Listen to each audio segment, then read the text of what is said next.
Hola, ¿qué tal? Y bienvenidos. Esto es Podcast con Creativos y hoy vamos a tener un creativo colombiano. Se trata de Eric Méndez, que es un artista ilustrador, un artista conceptual, que nos va a contar su historia sobre cómo se hizo un artista conceptual. Nos va a contar algunas partes que un poco tristes de su vida, pero que también lo motivaron mucho a seguir adelante para mejorar en su carrera, fundar una escuela para dar mentorías y un montón de cosas. Y vamos a hablar cosas como la inteligencia artificial, este tema de los trabajos para los artistas en Latinoamérica y bueno, varias cositas que puede ser de su interés. Así que no les recomiendo que se vayan porque esa es una charla que les puede gustar. Y antes de comenzar, quiero darle muchísimas gracias a todas las personas que se han unido a este canal para patrocinar mensualmente Tutoriales Kames con una pequeña inversión. En la parte de abajo hay un botón que dice unirse y ahí pueden tener más información sobre ese tema. Así que sin más, vamos con la charla con Eric Méndez. Bienvenido a Tutoriales Kames, gracias por sacar este rato, por contarnos tu historia, por inspirarnos con lo que haces. No, muchas gracias a ti, Kames, por la invitación y para tu audiencia, pues que disfruten de este espacio y esta conversación que lo hace uno con mucho cariño también para que pues las personas que están al otro lado de la pantalla pues puedan como inspirarse y poder como mirar, bueno, basarse en la historia de uno para poder tener más fuerzas y seguir adelante, ¿no? Sí, es que básicamente este podcast o esta charla es eso, es como conectarse un poquito con historias de otras personas para medirle el aceite a todo, porque a veces uno cree que uno está como muy mal o a veces uno cree que está muy bien y cuando empieza a medir estos asuntos con otras personas, incluso no siendo parte, porque yo aquí no hablo exclusivamente con modeladores o cosas que tengan que ver con 3D, sino con un montón de personas que están dentro de una misma industria, que es la industria creativa digital. Entonces, este espacio es para eso y que es chévere que la gente lo sepa aprovechar. Claro que sí, ¿no? Y esa es la idea, Kames, poder hablar y inspirar a los demás y pues gracias por el espacio que tú brindas porque, pues bueno, o sea, en Colombia y en América Latina tenemos que también que fomentar esto para ayudar a muchos hermanos que también pues tienen ganas de salir adelante, pero como que no tienen, digamos, el cómo, ¿no? Sí. Pues estás en Bogotá. Sí, en este momento estoy en Bogotá. ¿Y sos de Bogotá? Sí, de Bogotá, 100%. Criado en la nevera, pues. En la nevera, sí, en esta, vea, hasta en el cuarto con chaqueta y todo. Bueno, parcero, generalmente me gusta escuchar la historia de la persona de cómo fue que llegó a hacer lo que es o cómo llegó a gustarle a usted la ilustración, cómo le llegó cómo lo convirtió algo que si le gustaba en una pasión o en algo que lo rentabilizó. ¿Cómo llegó a eso? Bueno, pues, ¿qué te cuento? Todo empezó, digamos, desde que era joven, pequeñito, más o menos a los 14 años, yo antes de que se hiciera lo que hago, yo hacía arte urbano. Entonces, digamos, esa ¿Cómo es es una arte cara urbano? de, digamos, graffiti, ¿cierto? Ah, Entonces, es una ya. cara que mucha gente no conoce, ¿sí? Desconoce de uno. Y digamos, cuando comencé en ese mundo, pues a mí desde mucho tiempo atrás no me gustaba el dibujo, de hecho. Mi papá me hacía las tareas y dibujaba como muy de vez en cuando como Goku, Vegeta, pero muy poco. Pero ya a los 14 años yo empecé como a interesarme por unos amigos como por el arte urbano, el graffiti. Y en el colegio comencé como a fortalecer un poco eso. Más o menos finalizando el colegio, conocí a unos artistas que pues, los consideraban como los mejores de Bogotá en ese ámbito y me los presentaron y de ahí aprendí mucho de ellos, en temas de color, en temas de composición, de uno cómo manejar los espacios grandes. Y en esa época manejaban, digamos, Photoshop, pero una versión bastante antigua. Entonces, para mí, que yo era muy pequeñito, pues yo no entendía sobre esos programas, pero ellos lo que hacían era como un montaje, o sea, hacían todo en papel y luego lo escaneaban y hacían el montaje y así mismo quedaba en los murales. Entonces a mí me pareció muy interesante eso, conocer como ese mundo donde muchas personas de pronto tienen como un tabú o de pronto como que no ven que es artístico, pero se aprende mucho desde ahí, ¿sí? Y eso me fortaleció muchísimo para hacer como diseño de personajes, y lo que hacía era muy diferente a lo que hago hoy en día. Luego que yo terminé, digamos, el colegio, mi vida como que dio un rumbo diferente, ¿no? Presté servicio militar en la Fuerza Aérea. Claro, fue otro mundo totalmente diferente, donde uno lo adoctrinan, me alejaron un poquito lo que hacía, pero yo tenía mi bitácora y todo el tiempo como que procuraba dibujar. Y mis compañeros, allá pues nos decimos códigos, nos decíamos en ese entonces eso, admiraban eso. Y decían, oiga, pues yo soy apellido Méndez, ¿no? Y me decían, oiga, chévere que sigas en ese mundo. O sea, tienes mucho talento, no sé qué hace acá. Me decían eso. Después de todo ese tiempo terminé y después entré a la universidad. Para mí la universidad fue como una puerta para ya tomar esto de manera profesional, porque pues todavía tenía eso como un estudio muy empírico o autodidacta más bien, como que no tenía claro algunas cosas, ningunos conceptos, pero la universidad y la academia como que me abrió como esa cobertura de entender qué es el diseño, ¿Qué carrera? manejar diseño gráfico. Entonces, Yo soy diseño gráfico y pues casi mi otra mitad de la carrera fue artes plásticas. ¿A sus papás no le dio miedo que terminaran en McDonald's? No, mi papá siempre confió en mí, fue algo muy, muy extraño porque cuando yo estaba en la universidad y estaba aprendiendo todo este tipo de conceptos, que había profesores que decían, ven, hay que dejar de pintar tan urbano y hay que empezar a ver como lo que realmente es el arte, ¿sí? A emprender a entender lo que es la figura humana, la perspectiva, digamos el color, la teoría del color, que son como conceptos que nos da la ruta para entender cómo poder abordar algo. Mi papá falleció cuando yo ya estaba finalizando la carrera y en ese entonces pues como que no tenía muy claro qué es lo que quería hacer con mi vida. Entonces fue como una etapa un poquito oscura porque pues bueno, yo estaba terminando, mi papá falleció, me quedé sin trabajo porque estaba haciendo unas prácticas y también tuve una ruptura, entonces como que todo fue se juntó, 3 en 1, ¿no? Se juntó todo. Toda la cosa negativa, ¿no? Sí, fue un poquito complicado. Hoy en día pues fue como ese motor para hacer todo lo que hago, pero en ese momento fue muy, muy duro porque, claro, uno sin dinero, la crisis, mi papá se fue, pero antes de que él muriera, él siempre creyó en mí. Él siempre antes de eso me decía, siga por ahí que ahí va bien. O sea, no desfallezca, aunque yo no tenía trabajo, no tenía nada, él siempre creyó en mí. Y creo que eso fue un motor como que quedó en mi subconsciente. Él dibujaba también, y dibujaba cosas de fantasía. Y él siempre quería que yo hiciera lo mismo. Él no sabía que era concept, ¿no? Pero él hacía ese tipo de dibujos muy interesantes. ¿Y a qué se dedicaba tu papá? Mi papá era médico naturista. Oh. O sea, la fase artística era algo simplemente que le gustaba, pero no... Exacto, pero no era como su profesión. Y mi tío sí estudió algo de gráfico y heredé un poquito como de los libros de dibujo, de pintura, lápices, pasteles. Él me dejó mucho material antes de irse a los Estados Unidos y me dejó todo eso. Entonces como que todo fue como una especie de Frankenstein construyendo como lo que quería hacer, ¿no? Porque tenía dos caminos, o quería ser piloto militar o quería ser artista, ¿no?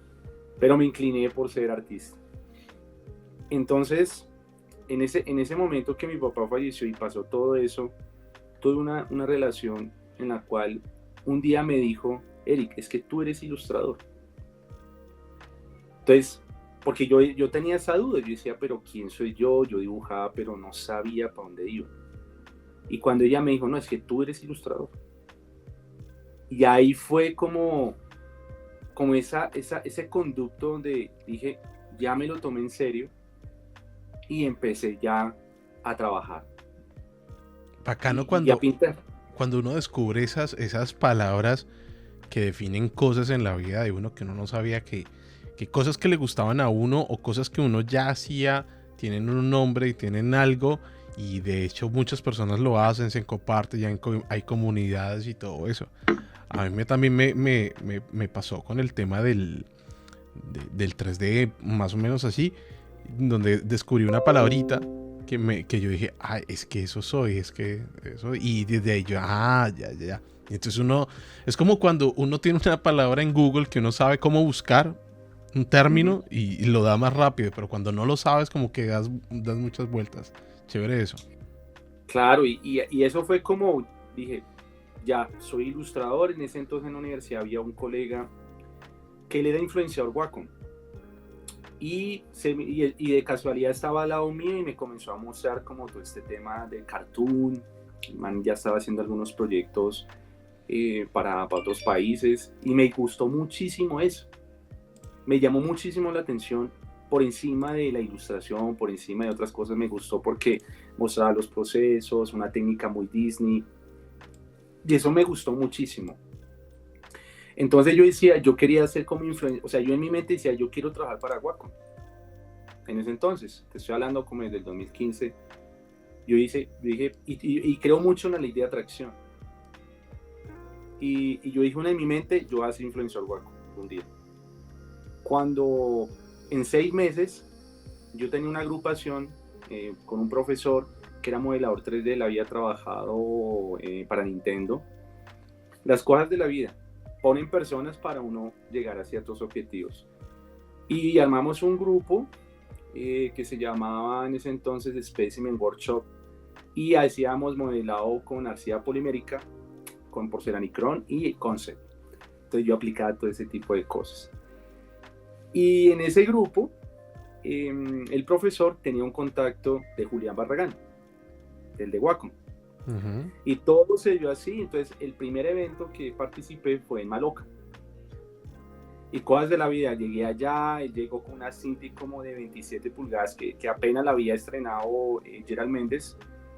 Y a él le caí muy bien porque yo le dije, bueno, y él me dijo, ¿cómo se llama? Y yo le dije, Eric Méndez. ¿Usted es familiar de Gerald Méndez? Pero no, nada que ver, pero digamos el apellido como que también ayudó un poquito. Y él me dijo, usted va a ser la segunda persona que va a estrenar esa tabla. Entonces él nos colocó la Cintiq y ahí comenzamos a trabajar todo el día. Terminó el evento y yo me la acerqué y le dije, oye, chévere, me gustaría como trabajar para ustedes. Y él me dijo, claro, pásame el portafolio y con mucho gusto te llamamos. Yo pensé que eso no iba a pasar. Y mentiras, al mes siguiente, recuerdo tanto que me llegó un correo y nos hicieron la primera invitación para la zona T aquí en Bogotá, dando la bienvenida a los nuevos influenciadores Wacom en Colombia. Entonces para mí fue muy interesante porque a pesar de que no tenía nada, pero sí le estaba trabajando, tenía mucha hambre por ser un gran ilustrador.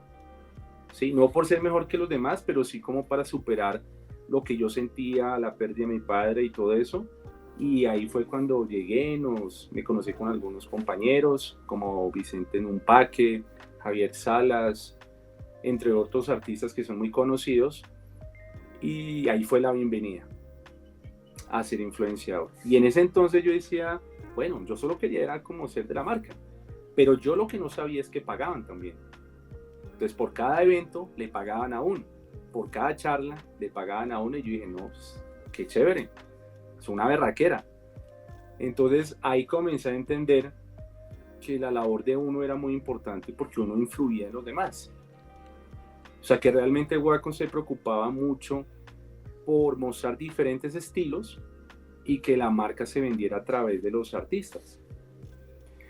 Entonces eso fue una etapa muy, muy bonita para mí, que fue subsanando el dolor, porque cuando pasó eso yo decía, yo quiero honrar a mi padre. O sea, yo quiero hacer las cosas bien, quiero honrar sus palabras para ser, digamos, exitoso en lo que él siempre confió en mí. Entonces, fue algo como muy emocional, y a raíz de eso, ahí fue cuando ya comencé a crear la empresa. ¿Sí? ¿Cómo llegué a crear esa empresa de Nuke? Imagínate que cuando ya estaba trabajando como influenciador, había un instituto que se llama Locus, que queda como una cuadra donde yo estudiaba en la Escuela de Artes y Letras, que hacían eventos. Y un día me acerqué y dije, oye, yo quiero dar clases acá, ¿cuánto me cobras? Y el director es venezolano, y de una vez cogimos como confianza y él me dijo, si tú quieres participar acá, tienes que crear una empresa. sí o sí. O sea, no fue algo que yo como que tenía en mi mente, sino fue a raíz como de ese tipo de networking que estaba como haciendo con él. Y ahí me puse a mirar como el nombre de la empresa, como que bueno, Nuuk, por la capital de Groenlandia. Mi papá me bautizó Eric, fue por Eric el Rojo. Entonces, y él tuvo un familiar muy lejano allá, hace muchos años allá, los nórdicos, los vikingos, por eso el casco. Uh-huh. Entonces, fue muy interesante porque el hijo de Eric el Rojo se llamaba Leif Erikson. Entonces él siempre me dijo, vea, yo te bauticé así, fue por los vikingos. Y comencé a buscar el concepto, ¿no? El concepto. Entonces, claro, entendí que el gremio de nosotros es muy, muy complejo en muchas cosas, desde la parte económica, desde la parte del talento. O sea, nos toca guerrearla mucho. Y por eso yo dije, Nuuk tiene que ser ese pilar para ayudar a muchas personas que de pronto sienten que no tienen fuerza, pero Nuuk es como esa base para que la gente tenga como fe, tenga como esa inspiración de decir, puedo hacerlo a pesar de las dificultades. Y al final todos somos guerreros. Aquí estamos viendo un poco de la página web de Nuuk Entertainment. Y pues tenés varias cosas, entre ellas mentorías, conferencias y todo eso. Pero básicamente el tema que vos desarrollas es la enseñanza del arte conceptual, o te dedicas directamente al tema freelance de hacer arte conceptual. Bueno, yo hago las dos cosas. Digamos, yo soy instructor universitario, y a raíz de eso, digamos, aplico lo que es la mentoría para los chicos, y al mismo tiempo estoy en proyectos. Empecé como freelance. Entendí que ser freelancer es un estilo de vida. Es algo que uno debe tomárselo muy en serio, porque a veces, si uno no tiene buenos hábitos, se complica, ¿no? Uno es una empresa. Sí. O sea, James Andrade o Eric Méndez, somos una empresa porque realmente tenemos que tener buenos hábitos, hay que tener un horario, hay que ser responsables para que funcione. Sí. Entonces, o sea, me vas a retroceder un poquito. Cuando estaba trabajando en la editorial Legis, que eso fue un poquito antes que muriera mi papá, yo comenzaba a investigar sobre qué era ser freelance. Yo no entendía muy bien, yo pensaba que era una página web. Freelance. Pero yo no sabía realmente qué era el concepto. Y yo comencé como a indagar, y ahí fue cuando comencé o sea, encontré mi primer trabajo como freelance en una empresa de videojuegos que se llama Tutotons. Y esa empresa en Lituania se encarga de hacer videojuegos y aplicaciones para niños. Y entendí ya un poco cómo funcionaba este rollo. Obviamente todas las cosas han evolucionado, han cambiado, pero digamos desde ese entonces empecé a trabajar como freelance. Ya cuando creé la empresa, ya fue un poquito más denso, porque ya uno tenía que ser o sea, los contratos son diferentes, en la forma como uno aborda un proyecto no puede ser igual como una persona natural, porque hay una responsabilidad de dinero, uno tiene que contratar un equipo. Entonces todo eso fue como un aprendizaje. Ya tienes que recolectarle los impuestos al gobierno. Todo ese rollo. Y resulta que o sea, ese tema de la docencia fue también como algo muy, muy raro, porque yo buscaba, o sea, cuando yo quedé sin trabajo, yo buscaba mucho, o sea, pasaba hojas de vida y no encontraba nada. Nada. Yo duré así como, ¿qué? 6 meses buscando, y en un mes dije, yo voy a pasar como unas 400 hojas de vida. Y me lo propuse, hasta mandé para universidad, yo dije, lo que salga. Y me salió en la Escuela Nacional de Caricatura para ser profesor. Yo empecé así, desde la escuela, daba clases en una tienda de arte y fui escalando. Entonces, eso era muy volátil, ¿sabes? Porque uno daba clases, se acababa el trabajo, otra vez sin plata. Me volvía, paraba, entraba a otra institución, se acababa el contrato y otra vez. Así. Y se la pasa uno como en una montaña rusa, sub y baja, freelance aquí. o sea, y claro, yo entiendo que eso no, o sea, eso cansa Sí. estar en ese vaivén porque pues los gastos llegan, los servicios, Y deuda, todos los meses es una paridera de saber si va a llegar al final o no.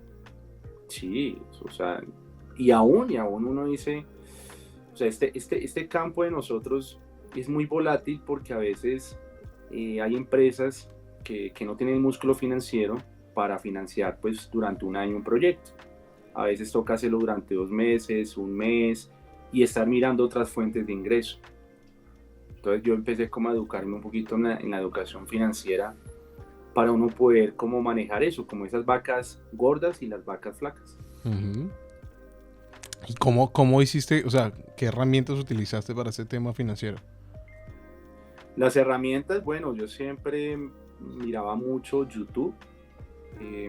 Para mí YouTube creo que es como la plataforma donde mucha gente creo que no aprovecha a veces, pero es una plataforma donde uno encuentra de todo y es un tema de ser disciplinado, como de estudiar, de leer libros.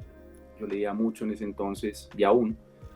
Pero YouTube también fue como una salida como para conocer otras cosas, como que eran pasivos, que eran activos, cómo manejar las deudas, porque eso es algo que cadece uno, o sea, uno lo cadece porque uno no lo educan en la universidad, o por lo menos a mí no me educaron así como, ven, tienes que tener en cuenta qué va a pasar cuando salgas de la universidad, posiblemente te vas a quedar sin trabajo, o vas a ser un desempleado uno más del país, y no te enseñan realmente cómo afrontar ese tipo de crisis. Uh-huh. Entonces, superación personal, crecimiento profesional, miraba mucho Tribu Digital, o sea, como muchos mentores, y comenzaba como a educarme en cómo yo podía, o sea, sostenerme cuando se me caía un negocio o de pronto el contrato ya hasta aquí llegó y cómo podía yo subsanar ese tipo de gastos, ¿no? A mí ese tema cuando la gente dice, es que los youtubers y habla de esta gente idiota o esta gente que hace entretenimiento solamente y entretenimiento del pendejo, del que termina en las noticias, el youtuber tal hizo tal cagada y todo eso, entonces se meten en todo un montón de gente, a youtubers, a educadores, a divulgadores científicos, a personas que hacen un montón de labores buenas aquí en YouTube, las engloban en eso. Entonces la gente dice, y entonces uno ya como le da pena decir, es que yo soy youtuber. Claro. Entonces, porque van a decir, ay, sí, y qué estupidez haces. Entonces, sí, es como esa vuelta. Pero tenés razón en el tema del YouTube. Yo soy muy consumidor de cuestiones de educación, de educación personal, del tema de emprendimiento, del tema de motivación, que también es súper importante, estudiar estos temas psicológicos, estudiar un montón de temas. Y ahorita que soy papá, también soy de ver 40 videos de diferentes profesionales que están hablando. Y ojo, estamos hablando de que son gente profesional que abre canales y da consejos generales a la gente. Y eso que a veces lo cobran y aquí te lo están dando así. Y hay un montón de cosas que se pueden hacer en YouTube. Entonces, me gusta ese punto de vista de lo que él planteas. Creo que es bastante válido. Claro, y es importante que las personas, o sea, entiendan de que hoy en día tenemos muchas más herramientas que antes. Es más, digamos, uno se ha formado no directamente, pero sí indirectamente por YouTube, porque pues puede que uno no tenga un título, pero muchas veces uno tiene una situación compleja y uno acude a YouTube, venga, ¿cómo salgo de esta situación? Y realmente hay personas expertas que hacen las cosas de corazón y como tú también, como de enseñar, porque pues el dar es algo bondadoso y al mismo tiempo enriquece Claro. a la persona. Y yo creo mucho en eso, por eso soy docente, porque siento que puede haber un cambio en la sociedad y todo también depende de uno, cómo los forma, cómo los orienta a uno, que pues hay gente que dice, no, es que los youtubers se hacen ricos, pero pues hay para escoger. O sea, si uno Sí. escoge buenas personas que lo orienten a uno, eso es lo que importa. Sí. porque si no se vuelve como procrastinación de estar mirando pendejadas que al final, pues, ¿qué te aportan, no? Sí. Ahorita estabas hablando de... Yo quería preguntarte, ¿vos terminaste la carrera? Sí, Sí. sí, yo la terminé. Te graduaste. Y hasta ahora el tema de la titulación, ¿te ha ayudado? O sea, has dicho, bueno, sí me sirvió mucho el tema de la titulación. No, no hablo de conocimiento, sino la titulación como tal. Sí, claro. De hecho, hice una maestría en ilustración. Mm, Y estudié, digamos, en CGMA, digamos, concept art y todo el asunto. Hoy en día, pues, tiene mucho más valor la marca personal que un título. sí. Entonces, digamos, en la academia pasa mucho que le preguntan a uno, ven, ¿está avalado por el Ministerio de Educación? Y yo les digo, al final, la industria lo que busca es que alguien sepa hacer lo que dice que hace. O sea, es que el título ya no, o sea, para trabajos no, ya pasa a ser irrelevante un poco, pero los títulos sí ayudan, por ejemplo, para una visa, como carta de presentación, para otras cosas, pero no tanto para uno ser exitoso en el gremio artístico, la verdad. Uh-huh. Porque yo conozco colegas que son súper estudiados y ya, o sea, tienen sus títulos, pero no ejercen.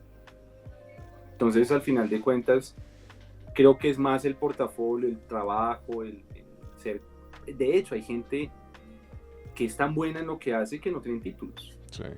¿Cómo te plantearías vos hoy en día el tema que una persona inicie en el tema de arte conceptual? O sea, haciendo qué, pagando cursos, viendo tutoriales. ¿Cómo crees que sería una buena vía para empezar esta vuelta? Mentor, buscando mentores. Creo mucho en eso porque soy como de la filosofía del maestro discípulo, como muy el tema oriental. Si uno busca un buen mentor, así lo hice yo en mi momento, te acorta la brecha para evitar cometer errores. Porque uno puede estudiar con una academia, son muchos profesores, pero no hay como ese seguimiento. Sí. No hay como esa fidelización de decir, ven, acompáñame, yo te enseño cómo lo hice y tú vas cogiendo tu propio camino. Es como los papás de uno. Sí. Por eso a mí me dio duro de mi papá porque era mi mentor. Y él me enseñaba muchas cosas de ventas, porque esos son principios que hay que tener en la vida. O sea, aparte de uno ser ilustrador, hay que saber de ventas y mercadeo. Sí. Para ser exitoso. Hay que saberse vender, hay que saber hacer negocios, saber sobre contratos, para uno que le vaya bien. Porque, ¿qué pasa? El ilustrador es bueno, pero si no sabe de ventas, eres muy introvertido, muy encerrado en su habitación y solo muestra el portafolio, pero no, necesita unas habilidades blandas y networking, ser un poco social.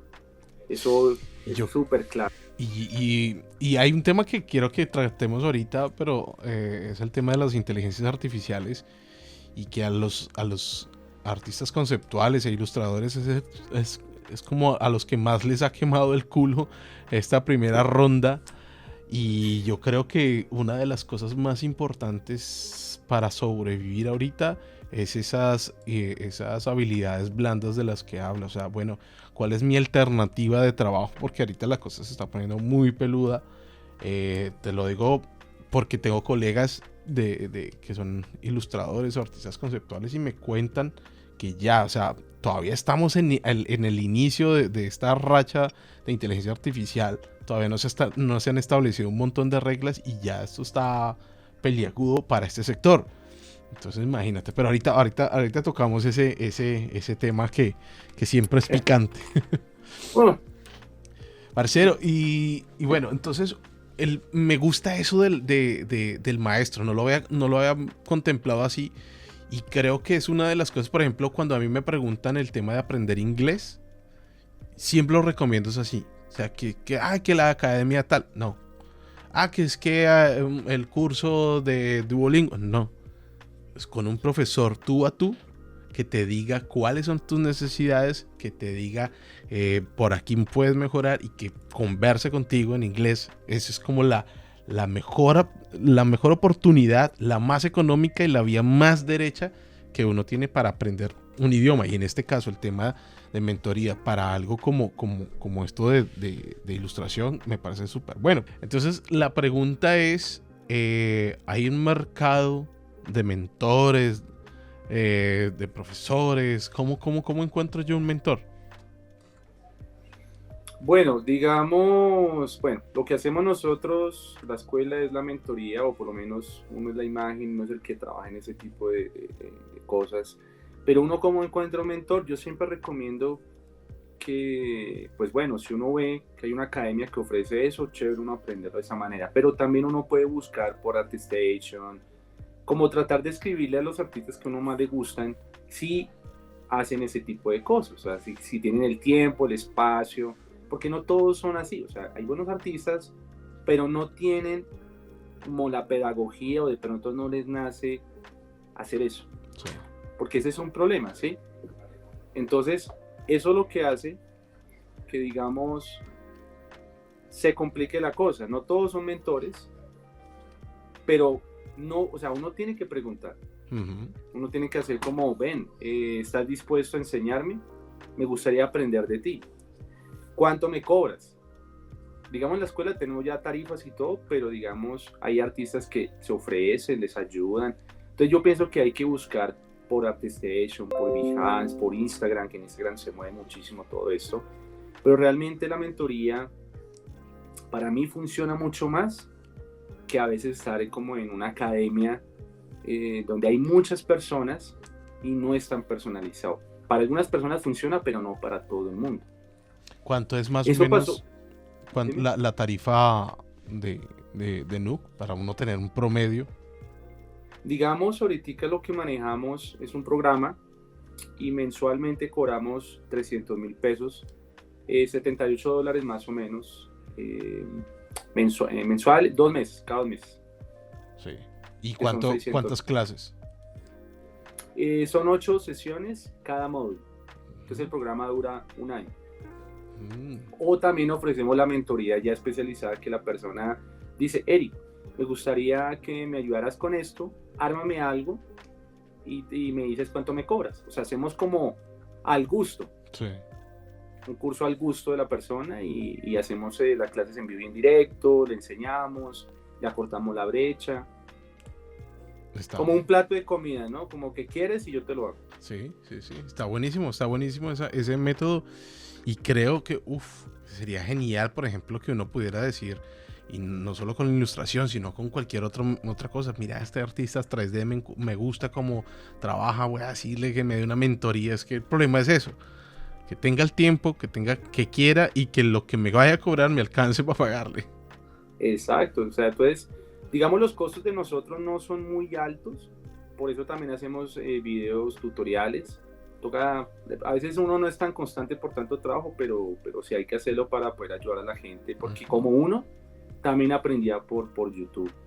Yo sigo mucho la filosofía de la mentoría porque, miremos un ejemplo, o sea, Bruce Lee dibujaba, era artista también. O sea, aparte de ser artista marcial, él también dibujaba en lápiz para hacer sus apuntes y sus anotaciones para sus movimientos. ¿Y quién fue el maestro de él? Ip Man. Entonces, Ip Man fue el maestro de Bruce Lee y mire quién fue Bruce Lee, gracias a ese mentor de Ip Man. Entonces, todo el mundo conoce a Bruce Lee, pero no conocía la historia de Ip Man. Hasta que se hicieron las películas que fueron más brutales. Exactamente. Entonces, pero fíjese que a pesar que fue el mentor, Bruce Lee tenía su propia huella, su propia voz. Y eso es lo que hace la función de la mentoría. Sí. Y eso es lo que funciona hoy en día. O sea, no es por de pronto criticar el tema de las instituciones, pero digamos, las universidades están teniendo un poquito como de, o sea, un poco de miedo, porque en la forma de educar ya debe cambiar un poco también. No hay que, o sea, hay que tener profesores que no sean tan pedagogos, sino más bien como instructores, más como en esa disposición de ayudar realmente a la persona y que esa persona logre sus objetivos desde la experiencia del profesor.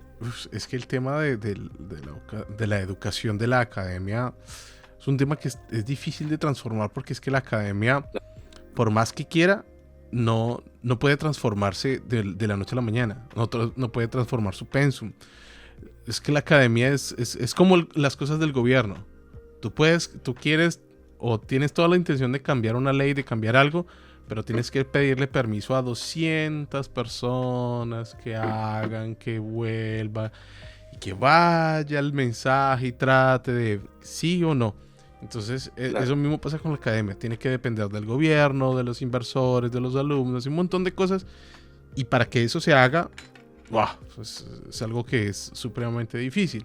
Es por eso es que tienen también las manos atadas. No estoy diciendo, yo no soy de los que está en contra de que la gente estudie en universidades o que obtenga un título académico. Yo les digo, si alguien me pregunta, me dice, si usted tiene la oportunidad de ser uno de los pocos privilegiados del planeta que tiene acceso a una educación universitaria, hágalo. Claro. No se dé el lujo de rechazar eso. Si usted sus papás le están pagando y tiene el tiempo y tiene la disposición, de cabeza. El problema es que eso es un lujo para la mayoría de nosotros. Es un lujo. Claro. Sí, totalmente. Es un lujo porque no todos tienen los recursos. A veces hay que endeudarse para no poder lograrlo. Entonces, digamos, siempre le digo a mis chicos, porque yo trabajo unas horitas en la universidad, trato como de inyectarles como el emprendimiento, ¿no? Como, bueno, tú eres ilustrador o quieres ser modelador, pero tienes que pensar en diferentes líneas de negocio o realmente tomarte en serio esto, porque si uno solo quiere dedicarse a ser freelance, creo que ahí uno se estrella. Y uno tiene que comenzar a mirar como que, bueno, puedo ser ilustrador, pero voy a, no sé, a comprarme una impresora 3D, voy a hacer ilustraciones, le digo a un amigo que me ayude con el modelado, abro una línea de negocio, no sé, me monto una tiendita de perros calientes, un ejemplo, tengo otra fuente de ingreso, hago el diseño, o sea, tener como una mente poco de emprendedor. Sí. Y hay que apostarle a eso, porque yo sí he visto mucho que los chicos que entran a veces en la academia solo quieren ser freelance. Pero yo les digo, si ustedes no tienen trabajo, porque eso no es que aprenden y ya les salió el trabajo, sino eso es un tema de horas y horas hasta que uno diga tiene un portafolio que la gente le llame la atención, ¿qué vas a hacer? Entonces digamos, la escuela instruye, pero también damos la oportunidad de que los chicos trabajen con nosotros en la in-house. Entonces salen proyectos, eres estudiante, no, claro, ven, y aprendes de uno. Lo que en la universidad no lo hace. Porque en la universidad, ¿cuánto tarda para que uno haga prácticas? Casi hasta el final. Sí. Pero hay chicos muy talentosos que uno dice, oye, desde el primer módulo de Fundamentos de Arte y Diseño uno les dice, oye, eres muy bueno, venga de una vez, te damos trabajo. Entonces, procuramos como de subsanar esa problemática. Sí. Ahorita estabas hablando de líneas de emprendimiento para artistas digitales, pero a mí me gustaría saber cuáles son las posibilidades que tiene un ilustrador para trabajar, ya sea como independiente, ya sea para contratar, o sea, cuáles son las partes en las empresas donde se necesita un artista conceptual, o yo de forma independiente, ¿cómo puedo trabajarlo? Bueno, hay diferentes puntos. Uno es entrar a esas plataformas como Upwork, Fiverr creo que se llama. Hay páginas donde uno puede ofrecer su servicio para trabajar. Y como decía un dicho de mi abuelita, el que quiere besar, busca la boca. Entonces, no es como esperar que me contraten, sino buscar. Lo que yo hacía era como entrar a Google, buscaba las empresas que hay, por ejemplo, existentes en Bogotá o en Colombia, y les mandaba mi portafolio a cada uno. Después a España, después a otros países, y mandaba mi portafolio. Y de eso reventaba un proyecto. Decían, oye, me gusta tu trabajo, Eric, ¿cuánto cobras? O me entrevistaban y salía el proyecto. Entonces, a veces le toca a uno mucho buscar, pero ya cuando coges un poquito de prestigio, ya conocen tu trabajo, ya vas subiendo de nivel, ya se vuelve recíproco, ya te buscan es a ti. Sí. Ya no estás anunciándote ni buscando, sino que ya antes a veces supongo que te faltan manos y cosas.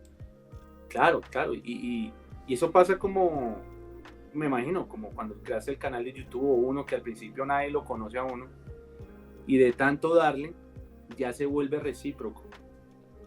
Ya saben quién eres, ya, este loco hace esto, ya te llaman, oye, ¿tienes tiempo para esto? ¿O cuánto me cobras por esto?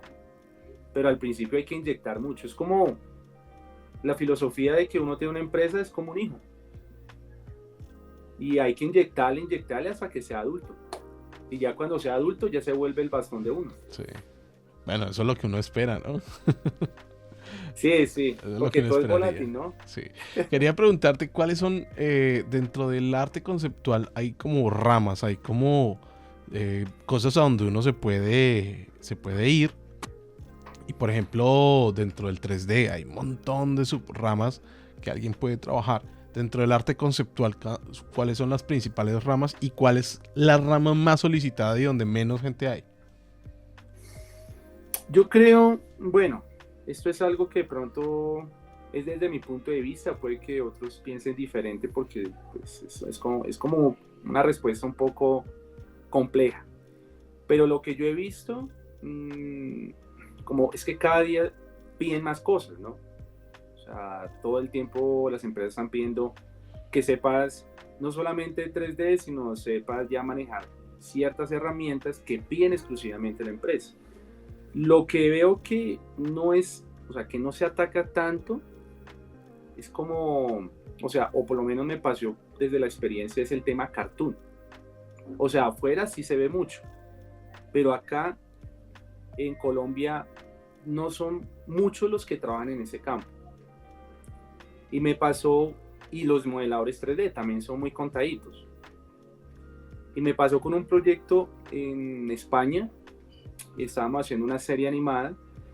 La directora, que se llama Yanaíse Cisneros, cubana, ella buscaba mucho trabajo acá y buscaba modeladores y artistas conceptuales en ese nicho, o sea, cartoon, muy Disney, muy difícil.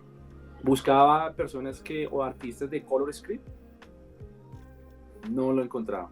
Yo trabajé con ella haciendo color script porque no se encontraba ese tipo de artistas. Sí conozco uno que otro, pero no es algo que sea como tenga mucha demanda. Uh-huh. Entonces, uno ve que el concept se trabaja mucho como para, muy realista, muy para AAA, ¿sí? Para videojuegos más que todo, pero ese tema de cartoon, de animación, es contadito, ¿sí? Sí hay, pero no es tanto la demanda. Entonces, eso es desde mi experiencia, puede que otros piensen diferente, pero eso es lo que he visto que solicitan, pero pocos como que aplican. Y el tema de pasar de pronto de ser un artista conceptual a ser animador 2D, ¿lo has visto como más sencillo? ¿Has visto que es como una transición natural o no tiene nada que ver? O sea, de un artista conceptual pasar a ser animador. 2D. 2D. Uh-huh.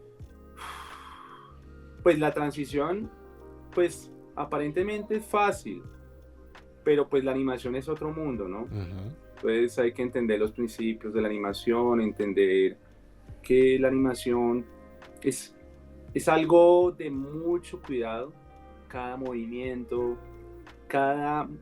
digamos, cuando es 2D, uno debe pensar en cuadro a cuadro. Y uno tendría que, por ejemplo, por lo menos yo me educo mucho con Iron Blaze, que es uno de los animadores de Walt, bueno, que fue de los animadores de Walt Disney, y él dibujaba y animaba. Y hoy en día, digamos, los artistas no hacen eso. O sea, no hacen como, son duros en dibujo y son duros en animación 2D. No. O son muy buenos para una cosa o buenos para la otra. Pero encontrar esa mezcla es de mucho entrenamiento, de mucho bagaje, mucha experiencia, porque pues Iron Blaze, ¿qué hace? Él trabaja papel con, digamos, los mesas de dibujo, y es un duro en dibujo y es un animador perfecto. Pero hoy en día la gente ya no está haciendo eso, ya eres artista conceptual, listo, anima en este programa, y no es lo mismo, porque el programa en cierta forma te ayuda un poco, pero hacerlo análogo y que se vea la animación como tipo rotoscopia, eso es algo muy complejo. Sí. O sea, la gente, es como cuando salió el programa hace unos años de los Thundercats, los dibujantes eran durísimos, Sí. Y hoy en día hay programas que ya te animan, el dibujo es más estilizado. De hecho salió esos Thundercats como en Cartoon Network muy diferentes. El Thundercat Roar se llama, creo. Ajá, y totalmente como que, ¿what? O sea, cambió drásticamente todo. Sí. Pero bacano, o sea, saber si que uno podría tener una posibilidad también de explorar nuevas rutas. Que es una de las cosas que yo también siempre animo a la gente. Es no se quede solamente con lo que usted sabe o lo que cree que sabe, sino que también empiece a explorar diferentes cosas. Si usted es bueno en esto y posiblemente pueda ser bueno también en esta otra cosa, explore siempre cosas, explore mejorar el arte de lo que usted hace, expándalo hacia otras dimensiones. Siempre es algo que yo digo, no se quede siempre en en el mismo círculo de lo que usted ya conoció y que cree que es bueno. Siga explorando, siga mejorando, siga tocando otras alternativas que posiblemente pueda descubrir nuevas cosas. Y es allí donde se toca el tema de la inteligencia artificial, que con los amigos estuvimos hablando. Que bueno, entonces, que si usted toda la vida se entrenó para ser ilustrador, de fondos, como un amigo, se entrenó para dibujar cosas con perspectivas súper forzadas, se entrenó para hacer unas cosas súper difíciles que son bastante demandadas, pero que ahorita ya llega un man, se sienta en la computadora y le dice a la computadora esto y hace no hace el concept final, porque eso de todas maneras no va a servir para salir a la pantalla, pero va a servir para dar la idea general. Una de las cosas que más hacía un artista es tener ideas y luego plasmarlas. Ahorita ese paso pues ya se saltó. Ya simplemente usted cójame esta imagen de referencia y mejóreme esto. Entonces, la pregunta es, ¿cómo veo ese panorama? ¿Cómo ve usted ese chicharrón? Bueno, de hecho, ¿cuándo fue? Ayer, antier.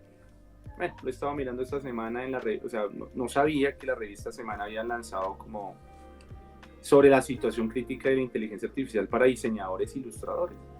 O sea, es decir, que le está quitando realmente el trabajo a este tipo de inteligencias.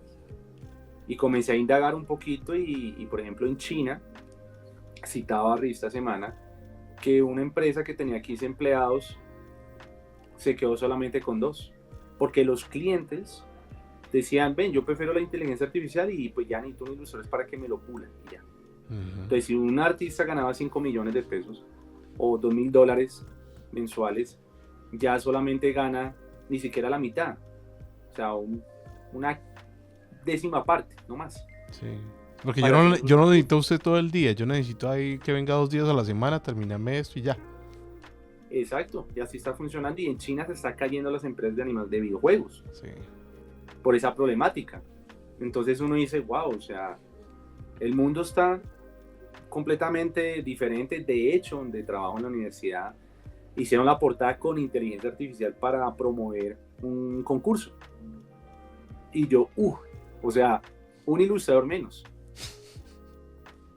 Y es una problemática, pero ahí es donde vuelvo y digo, bueno, sé que ahorita muchas personas están como, ¿qué hago? ¿Cómo hago yo para llegarle al cliente? ¿Cómo hago yo para sobrevivir? Porque pues bueno, o sea, hasta ChatGPT te contesta todo. Se vuelve como un amigo de uno que uno le pregunta y le dice qué es lo que tiene que hacer. Le cuenta historias. Está DALL-E, Midjourney, que te hace las imágenes. Entonces yo me hago este tipo de, digamos, de preguntas. Bueno, si esto está en la actualidad, ¿cómo hago yo para llegarle a los clientes? ¿Cuál es mi propuesta de valor?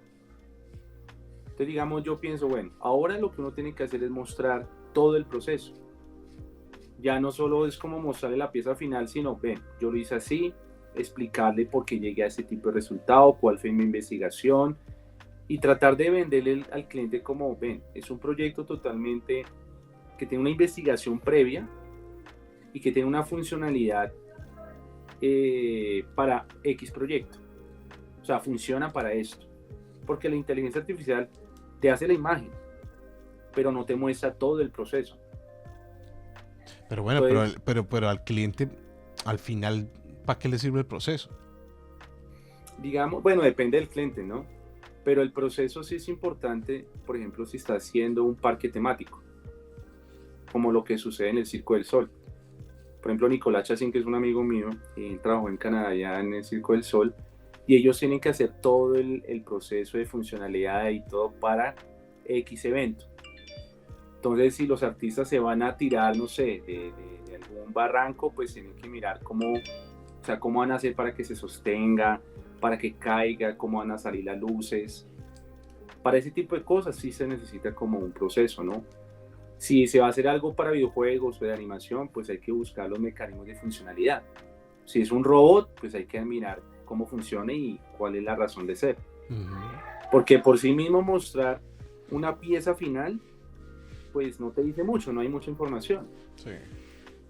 Entonces, por ejemplo, en Avatar, las máquinas, el que lo modela necesita esa información para poder hacerlo lo más realista posible, ¿no? ¿Y vos implementarías o has implementado, pensás implementar estas herramientas en lo que vos haces? Sí, claro. Uno tiene que adaptarse.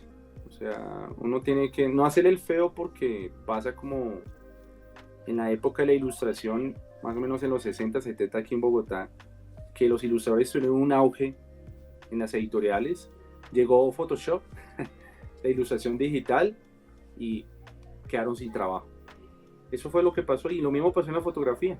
Llegó la fotografía digital y los que eran análogos no quisieron adaptarse, pero miren que hoy en día se sigue usando la fotografía análoga. Sí.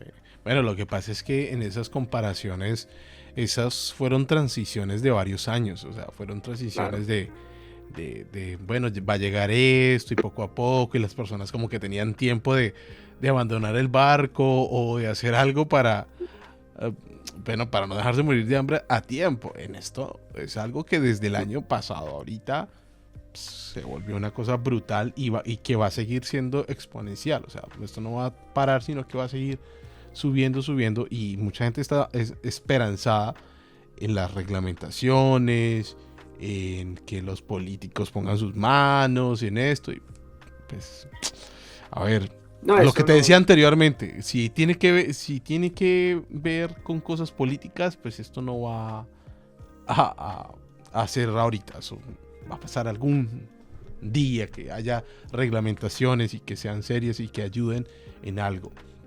Entonces, pues yo lo que digo, una de las cosas que a mí me preocupa es pensar en la gente que diga, bueno, y yo entonces para qué aprendo esto si esto ya lo hace una máquina, yo para qué aprendo conceptos de dibujo, de sombreado, de todas estas cuestiones, sí, esto ya me lo va a hacer una máquina, es necesario que yo aprenda esto, que yo me gaste tanto tiempo aprendiendo a suavizar a hacer, por ejemplo, sombras de oclusión, que son difíciles de dibujar, de hacer.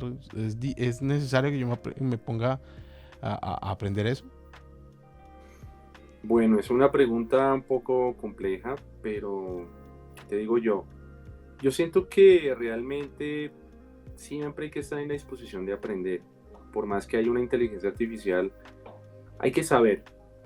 Porque yo que el día escuché una conferencia y decían que uno debe como que regresar un poquito a lo análogo. De hecho, los artistas plásticos no se ven tan afectados por esto, porque pues al final la obra se sabe que lo hizo una persona, y coloca su concepto y demás.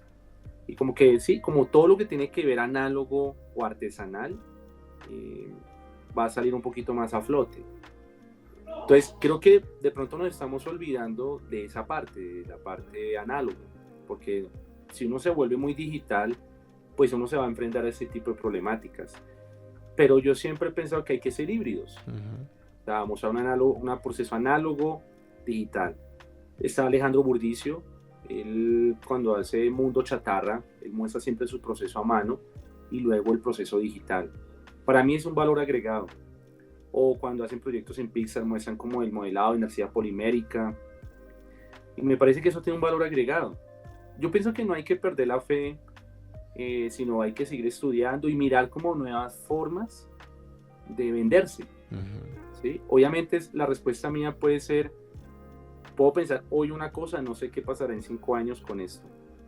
No sé hasta dónde va a llegar este tipo de evolución, pero siento yo que hay que mirar diferentes alternativas. O sea, siempre como, ¿qué hago? ¿Qué hay por hacer? Porque yo creo en 3 cosas. O sea, 3 pilares para uno ser exitoso o por lo menos lograr ese milagro, ¿no? El primero es qué te gusta hacer. El segundo, qué haces mejor que los demás. Y el tercero, qué necesidad hay por cubrir. Yo pienso que hay que mirar qué necesidad hay por cubrir. ¿Qué necesidad necesita tal empresa y tratar de atacar eso? Es Furros. complejo. Sí, y es complejo. Pero pienso yo que hay que abrir necesidades. Mirar nuevas formas de llegar. O sea, ahorita sí me parece un poco complicado llegar a una empresa de videojuegos y yo soy ilustrador cuando está esto. Porque realmente sí está devorándose todo el gremio artístico. O sea, como que, bueno, ¿para qué te necesito si eso me lo hace en segundos? La inteligencia artificial hace 40 imágenes al día y uno apenas hace una. Entonces, ¿uno cómo le compite a eso? No, eso es imposible. Parte de lo que vos decías ahorita me gusta, y yo le agregaría, sería que uno tiene que escalar también su trabajo. Por ejemplo, estoy hablando con un colega que es muy conocido, que es un ilustrador, y él me decía que una de las cosas que le tocó hacer para su trabajo es meterse al 3D. O sea, ya dejar de estar perdiendo tiempo haciendo perspectivas así inventadas y tratando de sacar las reglitas, no. Hace los modelos en 3D y sobre los modelos 3D saca el shading y ya, y queda súper bien y se evita un montón de tareas y de reprocesos y le puede entregar a algún cliente, si quieres, el fondo separado, el piso, las texturas, los brillos, las refracciones, todas en archivos diferentes, y él simplemente lo que hace es los detalles finales que en un shading no se pueden sacar al final. Sí, estoy totalmente de acuerdo. Uno tiene que tratar siempre de adaptarse y siempre mirar cómo podemos aprovechar lo que sabemos en pro a un proyecto. Ya el día que de pronto llegue la inteligencia te diga, mira, ya sabemos hacer este proceso, pues digamos hay que mirar, ahí uno dice, bueno, ¿cómo lo puedo resolver? ¿Sí? Pero sí, o sea, es que es una pregunta muy profunda, ¿no? Sí, no, es que, o sea, y comprendo que no haya respuestas porque esto no tenemos claridad de nada. Esto es una vuelta que nos cogió con los pantalones abajo. Nadie sabe dónde va a parar, nadie sabe qué va a pasar. Hay otros que están diciendo que es que al final los servidores no van a aguantar. Y esto, pues, no por temas tecnológicos, no por temas de software, sino de hardware, no va a poder avanzar demasiado. Y entonces están esperanzados en eso. Y bueno, mientras tanto, yo como un pupilo, como una persona que quiero entrar en esto, ¿qué hago? Yo lo que diría es, siga su instinto. Y al final lo que nosotros hacemos es algo que hacíamos de chiquitos y que nos gustaba y que ahorita nos pagan por eso. Entonces, pues siga eso. Sigue haciendo algo lo que te gusta, lo que decías ahorita. Sigue siendo algo que te gusta, que te apasiona, que te sientes bien haciendo. Y al final eso es como lo que vas a vender. Tu pasión lo vas a vender a otros y la vas a rentabilizar. Pero claro, pues hay que pensar en que hay que comer y todas esas cuestiones mínimas, ¿no? De comer y ganar dinero para vivir, mínimo eso, pero bueno, es que es difícil.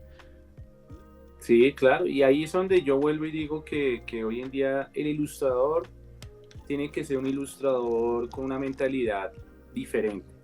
O sea, los nuevos ilustradores y artistas conceptuales tienen que ya tener un poco más de educación financiera para poder afrontar eso, empezar a entender de que esto es un negocio, entender de que hay que dejar de romantizar tanto esto, porque uno parte de la parte emocional como que, qué chévere hacer arte y... No, hay que entender que el mundo va tan rápido que no mira atrás y no tiene sensibilidad con uno. Entonces uno también que mirar cómo hacemos para mirar, bueno, soy ilustrador, hago una línea de negocio, comienzo a hacer networking, crear proyectos, comenzar a automatizar cosas, crear activos para crecer. y tener un poquito de tranquilidad que si de pronto algún día llega esto y dice, no, realmente ya todo lo abordó la inteligencia artificial, por lo menos tengo como un colchón, una base para poderme sostener. Porque eso es un problema. O sea, si un ilustrador le ha tocado tan duro salir adelante y llora con esto, es peor. Porque ahí sí es que una portada, mira el ejemplo de la Universidad Uniminuto. Hicieron un ejercicio, es un ejercicio con intención porque pues es un taller de inteligencia artificial. Portada, te lo sacó en 5 segundos, listo, ya quedó el trabajo. Entonces uno tiene que comenzar a mirar cómo cambiamos nuestro chip, porque es que un problema que siempre he visto, Cames, y es que en América Latina siempre se fomenta como, ven, hay que trabajar, hay que ser empleado, pero no se fomenta como que, ven, hay que comenzar a crear negocios, crear otras fuentes de ingreso. Educación financiera. Totalmente. Sí, o sea, los gringos, y eso lo hablaba muchísimo Antonio Banderas hace un tiempo, los gringos luchan por sus sueños mucho. O sea, el 70% de allá son empresarios y el 30% pues son empleados, y en América Latina es al revés. O sea, el 70% es la gente que está buscando un trabajo. Y es un grupo muy pequeño de empresarios que están buscando cazatalentos. Entonces, claro, hay un desnivel, por eso hay tanta problemática en eso. Y mucho más en la ilustración. Que el día busqué en CompuTrabajo, empleo de ilustración. 0. No hay nada. Uy, bueno, pues es que buscar ilustraciones en CompuTrabajo es 10. Eso no es... existe.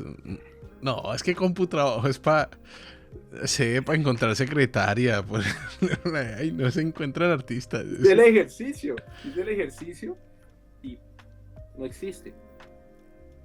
Bueno, sí, o sea, sé que no existe porque no es como el nicho. Y si usted llega a ver una oferta de diseñador... Es un milagro.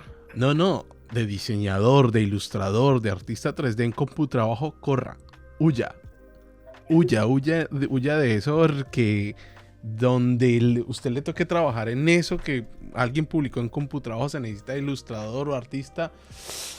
Papá, usted lo van a poner a fritar empanadas y lo van a poner a ilustrar y lo van a poner a barrer y lo van a hacer de todo de lunes a domingo hasta las 3 de la tarde, 3 de la madrugada. Y le van a pagar la mitad del mínimo. Sí, eso es así. Y eso es un poco triste porque, o sea, no se fomenta nada de eso. O sea, hay muchas páginas, redactores publicitarios, bueno, está estas páginas como Upwork y todo eso que sí es un poco más segmentado el nicho, pero realmente, o sea, por eso es que no existe casi academias que enseñen esto, porque no hay como, o sea, mercado para trabajar como artista conceptual. De hecho, cuando estaba con la empresa mirando eso para legalizar algunas cosas de la carrera o el programa que estaba haciendo, era imposible porque primero el Ministerio de Educación no conoce qué es concept art, o sea, conoce qué es, o sea, el arte conceptual se conoce diferente, como de, por ejemplo, colocar un elemento y darle un concepto, ¿cierto? Pero hasta ahí. Pero no se conoce realmente como qué es el concept art para nuestro nicho. Sí.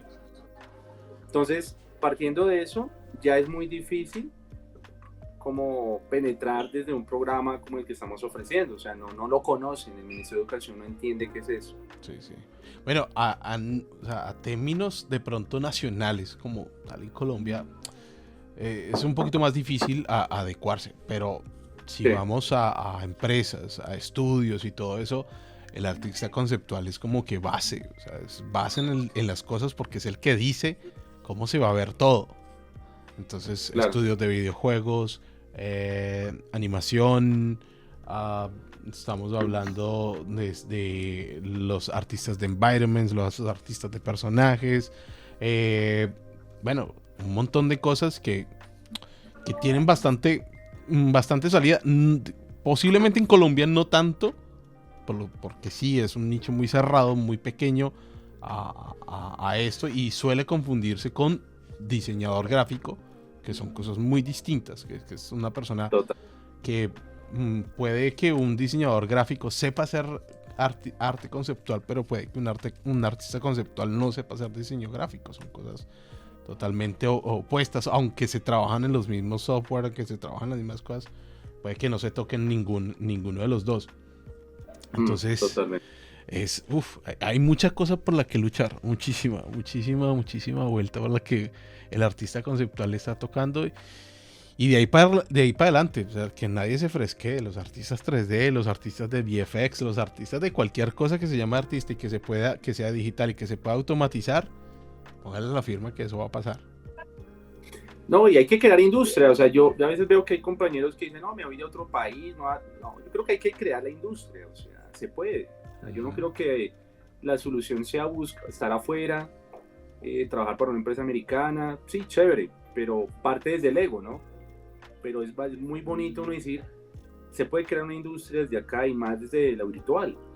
O sea, no funciona virtualmente y lo que trata de fomentar es crear esa industria, ayudar a la gente que tenga como que venga, hay una empresa colombiana, conozco otra y la idea es comenzar a inyectar eso. En Medellín hay otras academias donde están trabajando también para crear esa industria y eso es pulpito, o sea, en América Latina es pulpito eso.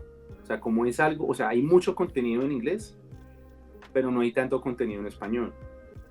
Entonces toca crear esa industria, formar a los profesionales. De hecho, penetrar el mercado americano es muy complejo, porque digamos, o sea, es que hay de todo. Hay muchos artistas, o sea, así, muy tesos, muchas compañías. Entonces, entrar allá, para mí, no tiene sentido. En cambio, uno crear la industria desde acá, hay posibilidades. Hay muchas zonas rurales donde la gente no sabe ni qué es Photoshop y hay un mercado grande. En cuanto a la educación, en esto. Claro, y uno puede ayudar a los demás, en cierta forma. Entonces, sí se piensa mucho que no podemos pensar de que porque es extranjero es mejor, sino partir desde acá. Y aquí hay una riqueza cultural muy interesante que se puede aprovechar a favor de los demás. Tú que has tenido la oportunidad de trabajar con la industria colombiana, que es todas estas empresas que pertenecen a GEMA y a todas estas empresas que hacen animación en Colombia, ¿cómo ves ese panorama de la ilustración en Colombia? Partiendo de eso. No, como todo, pienso que o sea, hay un mercado, pero uno tiene que estar donde tiene que estar. O sea, si hay eventos, por ejemplo, como el SOFA, el Comic Con, hay que estar ahí. Hay que buscar lo que es el networking. Esa es la clave. Porque si tú eres un ilustrador y te quedas ahí, pues yo no sé, o sea, yo creo que de ahí es muy difícil crecer. Pero el estar en eventos, estar en charlas, hoy en día con la internet el fácil acceso es brutal. O sea, por ejemplo, tú y yo, tú estás en otro país, yo estoy aquí en Colombia, tenemos la forma de hablar. Yo siento que la gente ya tiene que empezar como a hacer este tipo de relaciones profesionales donde uno puede hacer conexiones, dejar un poco el individualismo, el colombiano, o por lo menos los que mi país, a veces somos un poquito individualistas. Entonces nos vence a veces el ego y como que usted es ilustrador, yo ilustrador, pero nunca pensamos en, venga, ¿por qué no creamos un proyecto? ¿Por qué no nos ayudamos? Y empezamos a trabajar en equipo. Pero la gente a veces es muy individualista, a veces es como un poquito celoso. Y en el arte ni se diga. Son muy cortantes, como que hay mucha barrera. El ilustrador es un poquito más amigable, pero los artistas son muy, como que soy yo, el ego y ya. Pero no hay esa unión para crear cosas. Yo pienso que con el talento que existe se pueden crear empresas, muchas. Se pueden crear empresas. Sí. Pues, o sea, con tanto talento que hay, se pueden crear varias empresas. Es que los artistas generalmente somos conocidos por ser divas y pues ese tema de los egos va a estar en todo lado. Quería preguntarte por el tema de Wacom. ¿Sigues con ellos? ¿Sigues siendo la cara fresca de Wacom? Sí. gracias por el elogio, pero sí, pues yo trabajo con ellos actualmente. De hecho, ya estoy distribuyendo tablas también. Hago un poquito como de apoyar la tienda, hacer drop shopping para vender la marca. Pues llevo con ellos ya 8 años. Sí. Y cómo has visto el panorama de vos con Wacom y la entrada pues de otras marcas y todo eso que han estado pegando durísimo por por otros lados. ¿Cómo ves vos eso? O sea, ¿cómo vos decís una marca que pues todo el mundo conoció, la primera tableta de muchos fue Wacom, y hoy en día la marca, ¿cómo la ves? O sea, yo hace rato no tengo contacto con nadie de Wacom ni nada de eso, no sé qué ha pasado con eso. No, pues siempre es duro, o sea, no creo, ahorita hay tanta diversidad de herramientas de otras marcas. Es que antes había solo, o sea, lo único que había para escoger era Wacom. Entonces, una tableta es Wacom. Y usted tenía que ahorrar para comprar esa vuelta. Y ese era un tesoro. Claro. Y ahorita hay muchas marcas, ¿no? Pues digamos, para la empresa, pues obviamente tiene que competir con otras que pues obviamente son un poco económicas, para no decir que es más económicas. Pero yo creo que ahí es el tema de dar valor, o sea, yo pienso que hoy en día eso está bien, que haya diversidad para uno escoger. Yo creo que es como los celulares o cualquier herramienta, uno debe hacerlo más desde la intuición, sí. ¿Qué te funciona a ti? ¿Para qué lo vas a usar? Si vale la pena comprarse algo, por ejemplo una Cintiq de 24 que vale X dinero, no sé, 8 millones, pues hay que mirar por qué lo vas a comprar. Porque también está el iPad, también, o sea, está Procreate, hay muchas herramientas. Entonces yo siento que es como mirar realmente para qué lo vas a usar y comprarlo. O sea, yo no podría decir que las demás son menos o son más, sino es libre albedrío. Sí, sí. Pues es que lo que decías con los celulares, mira, un iPhone es caro, pero no por ser caro ha bajado en ventas, ni nada de eso. Sigue representando cosas para las personas que compran. Y entonces lo mismo supongo que pasará con Wacom. Wacom sigue representando algo para las personas que siempre han utilizado este tipo de productos. Que al final el tema de calidades y todo eso, estos son aparatos electrónicos. Cualquiera, el mejor del mundo puede fallar. Así que esto no estamos exentos de nada. Pero de todas maneras, algo clave que decías es el valor agregado que se le da a la gente o la percepción. Y lo mismo que podemos decir de los artistas. Bueno, sí está la inteligencia artificial, pero es que la inteligencia artificial no le va a dar a usted esto que yo le puedo dar. ¿Qué es? Sí, es el valor. O sea, si Wacom, por ejemplo, no sé, vendo la Wacom One, pero adicional a eso te hago una mentoría o te vendo un guante o más, un curso gratuito, no sé, ese es el valor agregado. ¿Sí? Entonces hoy en día hay que pensar en eso, en qué es el valor, y si la persona siente eso que es súper bueno, así sea costoso, lo compra. Porque pues el tema, o sea, entre gustos no hay disgustos. Y ya queda como en el usuario decir, me gusta Wacom por esto, o no, está muy caro. Pero también hay que cambiar esa percepción, porque lo caro no necesariamente es porque es inalcanzable. Pienso que si uno es buen artista y uno quiere ser bueno, hay que invertir en cosas buenas. Sí, sí. Pienso yo. Sí, sí. Y bueno, yo estoy iniciando, yo quiero comprar mi primer tableta. ¿Cuál es la que usted me recomienda? La más básica. La más básica. ¿Cuál es? Sea la Intus, o sea, la Wacom, la pequeñita. Esa está como en 150,000 pesos, 160,000 pesos en algunos lados, ¿no? Y en otros ya llega como a los 200,000 pesos, 210. Bueno, yo pensé que estaban más cariñosos, porque mira, yo recuerdo la primera tableta que me compré, una Wacom Pen and Touch. ¿Te acordás de esas que eran como de colores por debajo y todo eso? Y a mí eso me costó un infierno de plata. No te o sea, no te imaginas lo que me tocó a mí ahorrar el salario para comprarme eso, que al final descubrí que lo de Touch nunca lo iba a usar y nada. Nah, Y esa tableta todavía existe. Yo sé que la tengo en Colombia en algún lado. Todavía existe y todavía ha de funcionar. Y es una tableta que me ha gustado. Tengo mi Wacom de viaje, que es esa Wacom chiquita, cuadradita. sí, esa. ¿Esa es la one? Ve. A ver, aquí está. Esa es la que yo recomiendo. Mm. Y de hecho hay una más barata. Hay una Wacom Big One, se llama. Y esa es la más baratita, más Sí. como delgada. Pues véala, aquí está. Esta vuelta ha dado la vuelta al planeta.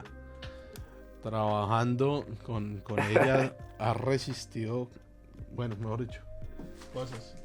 Y la tengo es como la tabletica de viaje, porque hasta ahora la única que no se le ha dañado el cablecito. No, es que es duradera, no sé, las Wacom duran. Y yo tenía una y llevaba como 7 años con ella y perfecto. Sí. Pero yo siempre o sea, antes de ser influenciador, o sea, yo siempre tenía esa admiración por Wacom, por todo lo que acarreaba eso, ¿no? Como que siempre estuvo en las mejores empresas y fue como ese símbolo de calidad, ¿no? Sí, es lo que te decía ahorita, que representa algo. Representa Sí. para las personas, ya sea una nostalgia, ya sea que represente un estatus. Es lo mismo que yo siempre he pensado con los iPhones. Los iPhones son celulares buenos, pero que son mejores representando algo. Steve Jobs. Sí, no, y un estilo de vida, un estilo de persona, un estilo de pensamiento, un estilo de un montón de cosas. Entonces es que puede salir el mejor celular del planeta con un montón de funciones, con la batería que le dure 3 semanas y, mejor dicho, hagan lo que sea. Pero si es de una marca X, la gente no lo va a asociar, no lo va a tener en el mismo pensamiento que cualquier cosa que saque iPhone, cualquier cosa. O sea, es que Sí, literal total. cualquier cosa. Entonces, es eso lo que hablábamos ahorita, del valor agregado, de la diferencia, de lo que soy yo cuando estoy utilizando este producto, este aparato, o también los servicios de esta persona. Total. Sí, eso es lo que yo decía, que hoy en día hay que trabajarle mucho a la marca personal Sí. para crear eso, que la gente compre también por la imagen de la persona y no tanto por el aparato, y eso es el valor agregado. Sí. Y un ilustrador, y todos deberíamos trabajar siempre, lo que vos decís, una marca personal, creo que, ¿cómo se llama eso? Eso tiene un nombre, un nombre técnico, no solo marca personal, un nombre ahí. ¿Branding? Sí, pero yo no sé qué, Bayer persona, no, bueno, algo así. Y es eso, es trabajar en tu nombre artístico, tu marca como artista, no como empleado, que es una cosa diferente. Es algo que sea siempre tuyo, es el sello, o sea, ya sea el estilo en el que trabajas, es un montón de cosas, pero esa parte sí es importante. Yo siempre lo estoy recomendando a la gente también. Trabajar en ese tipo de cosas, que al final es lo que queda. O sea, a usted lo despiden de un trabajo, a usted lo reemplazan por una inteligencia artificial, pero eso perdura porque ese es usted, su estilo, su esencia, su alma. Totalmente. Así es como uno debe trabajar, tratar de mirar que uno es una empresa, ¿Sí? Y no como simplemente un artista. No, una empresa debe actuar como una empresa con una misión, con una visión, tener como cuál es el valor agregado, cuáles son hacer como una especie de DOFA de fortalezas y debilidades para poder entrar al mercado laboral. Sí. Bacano, parcero.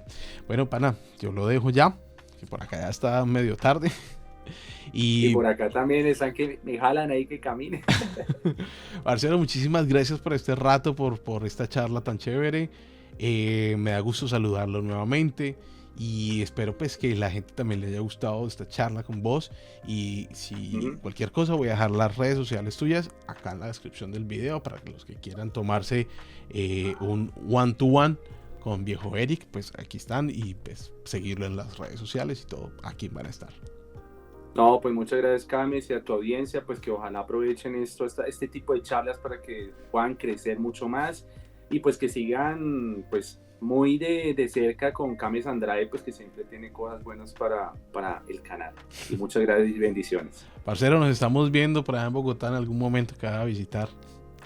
Claro que sí, papá. Aquí lo espero. Bueno, gente, nos estamos viendo en un próximo podcast tutorial, lo que se venga. Chao, chao.